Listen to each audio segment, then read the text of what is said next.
Welcome to the program. On Monday, we had a Michigan state lawmaker who said she had the coronavirus and she was cured by hydroxychloroquine, and she credited Donald Trump. Well, she's a Democrat, and apparently you can't say anything nice about somebody if you're in the wrong party.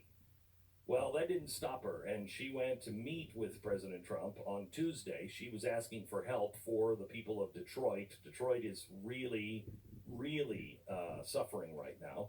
And so I wanted to get an update from her on how that meeting went and what was decided, if anything. Welcome again to the program, Democrat State Representative Karen Whitsett.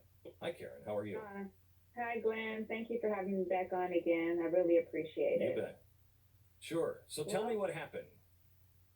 Well, it was an amazing experience to be able to be at the White House, not for myself, but for the city of Detroit and for the people that I represent, that I call my family.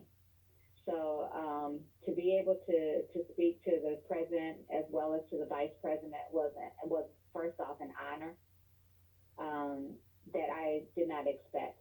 But to be able to let them know firsthand that I did not feel that they were being handed the truth of what was going down in the city of Detroit, and that they needed to be made aware that we need to put people over politics, and that I'm not going to let my people in the city of Detroit be a political pawn in this game. This has been going on for far too long, and we know that as far as history goes back, that people will be used as a political pawn, whatever the issue may be, and that is what I'm not going to allow. So I am on here, and I went on there, and I went there to talk about the fact that my people will not be used for the Democratic Party. That's not going to happen. So Karen, they shouldn't be used for the GOP either. And I know you mean that as well. Yeah. But it is such an honor to talk to you in a time where we are being trained to stay away from each other. This is affecting all of us. It doesn't matter who you voted for. Coronavirus doesn't care. It doesn't care. When you went, did you feel the president and the vice president listen to you and headway was made? Absolutely. I mean, they were actually stunned by the information that I gave them. They were not aware that we were in such bad shape. And that was very disheartening to me to hear that directly from the vice president. How do you think that happened, and do you think that was genuine? I honestly, they were genuinely surprised. Oh, they were genuinely surprised. They were absolutely genuinely surprised. It was not a game. It wasn't an act. They were genuinely surprised that they, because up in the upper part of Michigan, everyone is doing what they need to do. They're honoring the executive orders.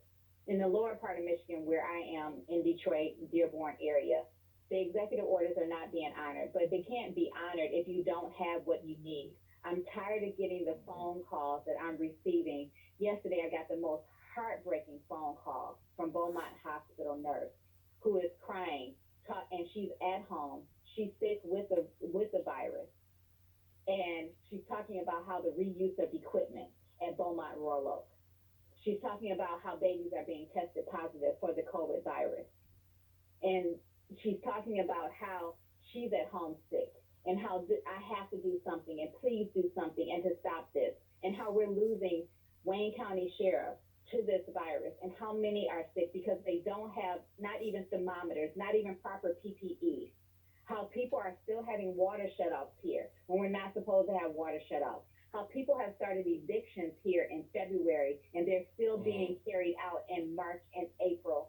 And this has to stop. We have pipes that are not connected in people's homes, so therefore they still do not have any water. We still have problems in Flint, Michigan.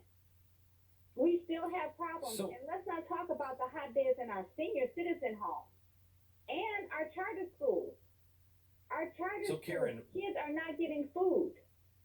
You are at the level that no one in this country is really talking about, except I think, like my friends and neighbors, we're talking about How are people doing it that are at the very bottom, level that they don't have computers, let alone have internet access for their kids. They don't have food. Their kids go to school to get their They food. don't have a So, stove.